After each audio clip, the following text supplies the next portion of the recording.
Advantage আসামৰ জৰিয়তে তেওঁলোকক যি নিমন্ত্ৰণ জনালে ইয়াৰ লগে লগে সমগ্ৰ অসমৰ গাহৰি পালকসকলৰ বুকুত আপুনি প্ৰকাণ্ড একুৰা জুই জ্বলাই দিলে। মহোদয়, আপুনি কৰিব লাগিছিলে কি আৰু কৰি আছে কি?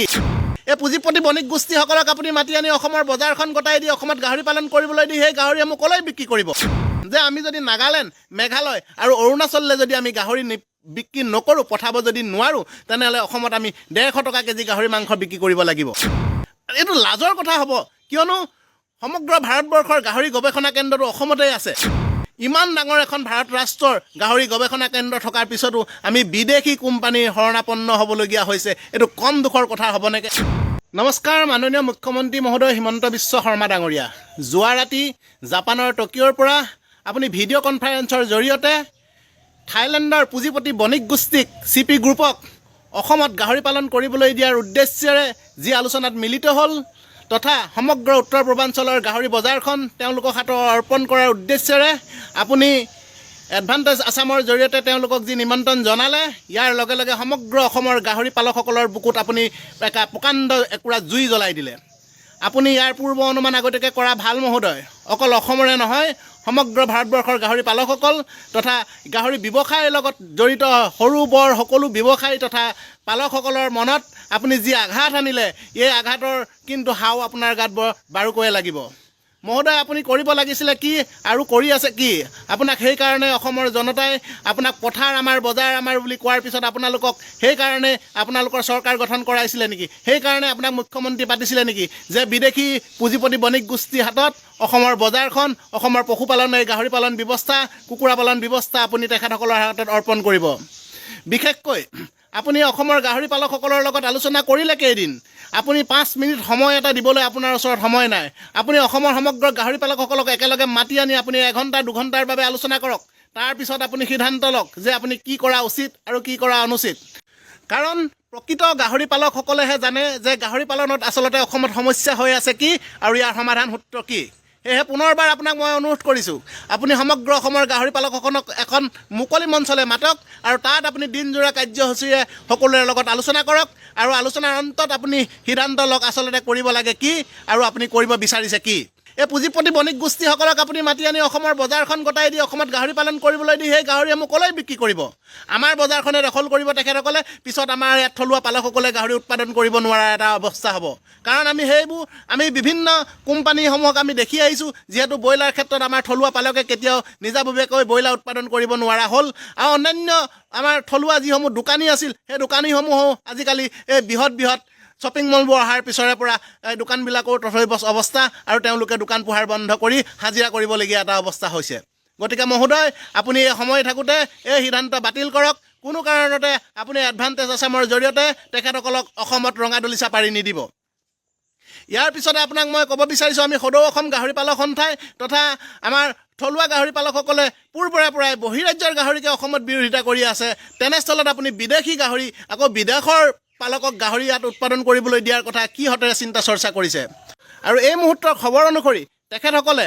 বজাৰ ছাৰ্ভেৰ কাৰণে ইতিমধ্যে বৰ্ণিহাটত গৈছে। ইয়াৰ পিছত ডাউকি যাব, মেঘালয় যাব আৰু আমাৰ নাগালেণ্ডৰ বিভিন্ন বজাৰসমূহ তেখেতসকলে পৰিভ্ৰমণ কৰাৰ কথা আমি গম পাইছোঁ। গতিকে আপুনি চিন্তা কৰক, উত্তৰ পূবতে গাহৰি বৃহৎ বজাৰখন আছে আৰু এই উত্তৰ পূবৰ বজাৰখনকে তেওঁলোকে ছাৰ্ভে কৰি ফুৰিছে। গতিকে ইয়াতে উৎপাদন কৰি ইয়াতে বিক্ৰী কৰিব।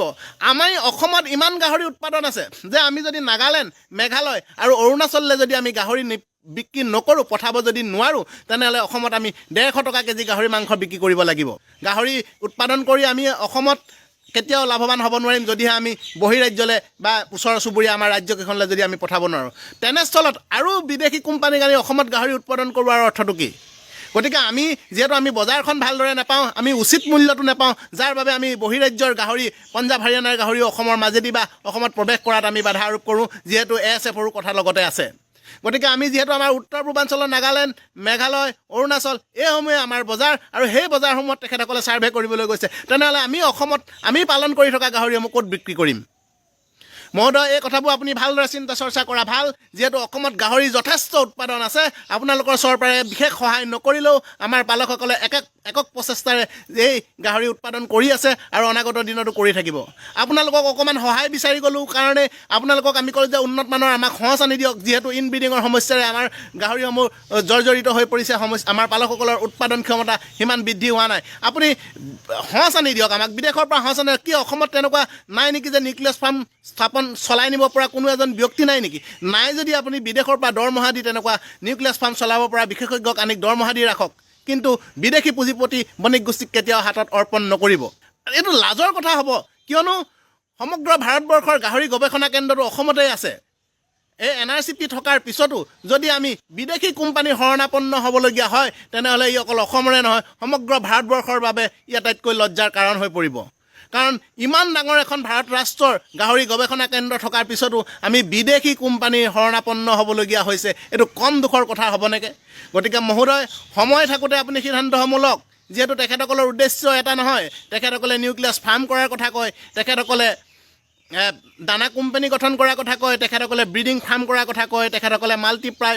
ফাৰ্মৰ কথাও কৈছে আৰু তেখেতসকলে গাঁৱে গাঁৱে ক্ষুদ্ৰ ক্ষুদ্ৰ আকাৰত ফেটেনিং ফাৰ্ম কৰাৰ কথাও কৈছে গতিকে সকলো বজাৰ ব্যৱস্থা সকলো গাহৰি উৎপাদন ব্যৱস্থাটো তেখেতসকলে লৈ ল'ব গ্ৰাস কৰি পেলাব আৰু অসমৰ এই থলুৱা গাহৰি পালকসকলে তেতিয়া কি কৰি খাব এই হাজাৰ হাজাৰ লক্ষ লক্ষ আপুনি আচলতে ইয়াক আপুনি তথ্যসমূহ উলিয়াই লওক আচলতে কিমান গাহৰি পালকে নিজৰ জীৱন জীৱিকা হিচাপে গাহৰি পালনটোকে বাছি লৈছে কিমান যুৱক যুৱতীয়ে গতিকে আপোনাক মই ইয়াত য'ত খাৰা হৈ আছোঁ মোৰ ফাৰ্মৰ পৰা মাত্ৰ 50 মিটাৰ দূৰতে আমাৰ গাঁৱৰ দাদা এজনৰ ফাৰ্ম ইয়াৰ পৰা 200 মিটাৰ দূৰত দগাঁৱত প্ৰায় 15খনমান ফাৰ্ম আছে 15জনমান পালক আছে দুৱে গাঁৱত মাত্ৰ ইয়াৰ পৰা মোৰ 300 মিটাৰমান হ'ব তাতো প্ৰায় 8-10খন সুন্দৰ আকাৰৰ ফাৰ্ম আছে ইয়াৰ সমান্তৰালভাৱে মিঠাপুখুৰী বোকাবিল দগাঁও লুথুৰিচেতিয়া বৰকুৰিচেতিয়া এই মোৰ 1 কিলোমিটাৰ যিটো ব্যাসাৰ্ধ হ'ব 1 কিলোমিটাৰ ব্যাসাৰ্ধতে 50জনতকৈ অধিক প্ৰায় 70খনমান গাহৰি ফাৰ্ম আছে যিসকলে সেই গাহৰি পালনৰ জৰিয়তে নিজৰ জীৱন জীৱিকা চলাই নিছে গতিকে এই মোৰ 1 কিলোমিটাৰ ব্যাসাৰ্ধতে যদি আমি 50-60জন যদি আমি গাহৰি পালক আছোঁ আৰু অকল সেই গাহৰি পালনকে আমি জীৱিকা হিচাপে বাছি লৈছোঁ তেনেহ'লে সমগ্ৰ অসমত কিমান থাকিব পাৰে আপুনি এবাৰ চিন্তা কৰক গতিকে এই পালকসকলে কি কৰি খাব এই পালকসকলৰ মুখৰ ভাতখিনি আপুনি কিয় কাঢ়ি খাব বিচাৰিছে সেইটো কথা বুজি নাপালোঁ মাত্ৰ আমি গাহৰি পালন বিষয়টোত আপোনাক ক'ব বিচাৰিছোঁ যিহেতু অসমত গাহৰি পালন যথেষ্ট আছে গাহৰি পালক যথেষ্ট আছে যথেষ্ট গাহৰি উৎপাদন হৈ আছে আৰু আমি চুবুৰীয়া ৰাজ্যসমূহ নাগালেণ্ড মেঘালয় অৰুণাচলৰ বজাৰসমূহ আমি আধা তাৰ বজাৰসমূহ আমি দখল কৰি আছোঁ আৰু আমাৰ এই বজাৰসমূহ যাতে কোনো কাৰণতে সেই পুঁজিপতি বণিক গোষ্ঠীসকলে দখল কৰিব নোৱাৰে আৰু আমি যাতে ইয়াত কোনো কাৰণতে গাহৰি উৎপাদন কৰিব নোৱাৰা এটা পৰিৱেশলৈ সৃষ্টি নহয় তাৰ বাবে আপোনাক বিনম্ৰভাৱে অনুৰোধ জনাইছোঁ গতিকে আপুনি সময় থাকোঁতে চিন্তা কৰক যে আমাৰ এই পালকসকলৰ এই সমস্যা যিখিনি আছিল সেইখিনি সমাধান কৰিবনে নে আপুনি সেই বণিক গোষ্ঠীৰ হাতত অসমৰ বজাৰখন এৰি দিব কাৰণ সেই আপোনালোকৰ নেতা আমোলা বিষয়া যিসকল আছে তেওঁলোকে আমাৰ কথাবিলাক শুনি আমনি পায় আমি কৈছোঁ যে আমাক ইঞ্চুৰেঞ্চৰ ব্যৱস্থাটো কৰি দিয়ক আপোনালোকক আমি কৈছোঁ যে আমাক উন্নত মানৰ সঁচ আনি দিয়ক আপোনালোকক আমি কৈছোঁ যে কচাইখানাৰ সুব্যৱস্থা কৰক আপোনালোকক কৈছোঁ যে আমি যে AI আৰ্টিফিচিয়েল ইনষ্টেমিনেশ্যনৰ ব্যৱস্থাও সুব্যৱস্থা কৰি দিয়ক এইবোৰ ক্ষুদ্ৰ ক্ষুদ্ৰ কাম য'ত কেইলাখমান টকা খৰচ কৰিলে আপোনালোকে আমাৰ পালকসকলক সহায় কৰিব পাৰে সেইখিনিকে সহায় কৰিবলৈ আপোনালোকে যদি অপাৰগতা তেনেহ'লে মুকলিকে কওক নালাগে আপোনালোকে আমাক সহায় কৰিব আমি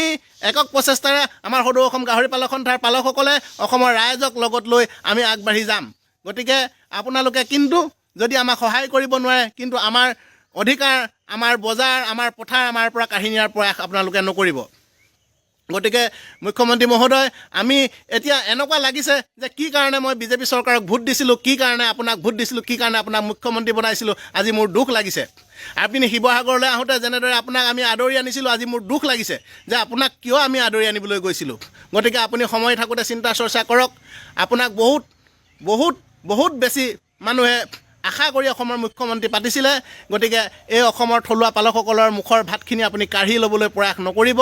আপুনি সময় থাকোঁতে সিদ্ধান্ত লওক কোনো কাৰণতে যাতে এডভান্টেজ আছামৰ জৰিয়তে অন্ততঃ পশুপালন ব্যৱস্থাবোৰ যাতে কোনো বহিৰ্জাতিক কোম্পানীক আপুনি যাতে অৰ্পণ নকৰে তাৰ বাবে আমি বিনম্ৰভাৱে অনুৰোধ জনাইছোঁ অকল অসমত বুলিয়ে নহয় মহোদয় আপুনি ভাৰতবৰ্ষৰ এজন শক্তিশালী নেতা হিচাপে উত্তৰ পূৰ্বাঞ্চলৰ নেডাৰ আহ্বায়ক হিচাপে আপুনি অকল অসমতেই নহয় উত্তৰ পূৰ্বাঞ্চলৰ কোনো এখন ৰাজ্যত যাতে তেওঁলোকে এনেদৰে গাহৰি উৎপাদন কৰিব নোৱাৰে তাৰ ব্যৱস্থা কিন্তু আপুনিয়ে ল'ব লাগিব।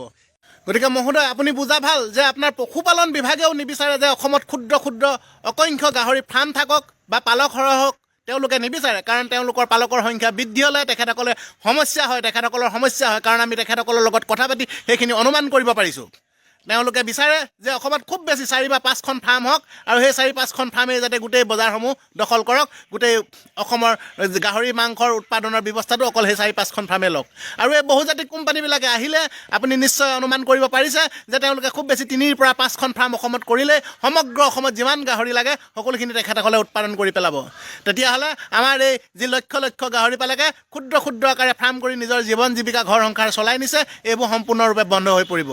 গতিকে আপোনাক মহোদয় বাৰে বাৰে কাতৰভাৱে অনুৰোধ কৰিছোঁ যাতে কোনো কাৰণতে যাতে এই বহুজাতিক কোম্পানীসমূহক আপোনালোকে অসমত স্থান নিদিয়ে। অকল এই বুলিয়ে নহয়, কোনো কোম্পানীৰ জৰিয়তে যাতে অসমত সৰু বৰ আকাৰত যাতে কোনো বহিৰাজ্যৰ কোম্পানীয়ে হওক, বহিৰাজ্যৰ ব্যক্তি আহিয়ে হওক অসমত যাতে ফাৰ্ম বনাই অন্ততঃ পশুপালন ব্যৱস্থাটোত যাতে প্ৰৱেশ কৰিব নোৱাৰে তাৰ বাবে আপোনালোকে ব্যৱস্থা লওক। মহোদয় সম্পূৰ্ণৰূপে নিষিদ্ধ ঘোষণা কৰক। এনেকৈ কোম্পানীৰ জৰিয়তে গাহৰি পালনেই হওক, অন্য আন কিবা এতিয়া নতুনকৈ শুনিছোঁ ছাগলী পালন কৰিবলৈ দিব, গৰু পালন কৰিবলৈ দিব, ইত্যাদি ইত্যাদি বিভিন্ন ধৰণৰ কথাবোৰ শুনিছোঁ, যাতে ক্ষুদ্ৰ ক্ষুদ্ৰ পালকসকলে নিজৰ জীৱন জীৱিকা হেৰুৱাবলগীয়া নহয়, কোনো কোম্পানীৰ হাতলৈ যাতে এই গোটেই সম্পূৰ্ণ পশুপালন ব্যৱস্থাটো গুচি নাযায়, তাৰ বাবে আপুনি মুখ্যমন্ত্ৰী মহোদয় আপুনি ব্যৱস্থা লোৱা উচিত। গতিকে আপোনাক অনুৰোধ কৰিছোঁ আপুনি খুব তৎক্ষণাত ইয়াৰ ওপৰত ব্যৱস্থা লওক, আপুনি সিদ্ধান্ত লওক। আৰু এই যি সিদ্ধান্ত লৈছে এডভান্টেজ আছামলৈ তেখেতসকলক নিমন্ত্ৰণ কৰিছে যাতে ইয়াক আপুনি সম্পূৰ্ণৰূপে বাতিল কৰে, তাৰ আপুনি ঘোষণা কৰক। গতিকে মহোদয় আপোনাৰ ওপৰত খুব আশা ৰাখি আমি এইখিনি বক্তব্য ৰাখিলোঁ। আশা কৰিম আপুনি অসমৰ ক্ষুদ্ৰ ক্ষুদ্ৰ গাহৰি পালকসকলৰ জীৱন জীৱিকা মুখৰ ভাত যাতে কাঢ়ি নাখায়। ধন্যবাদ।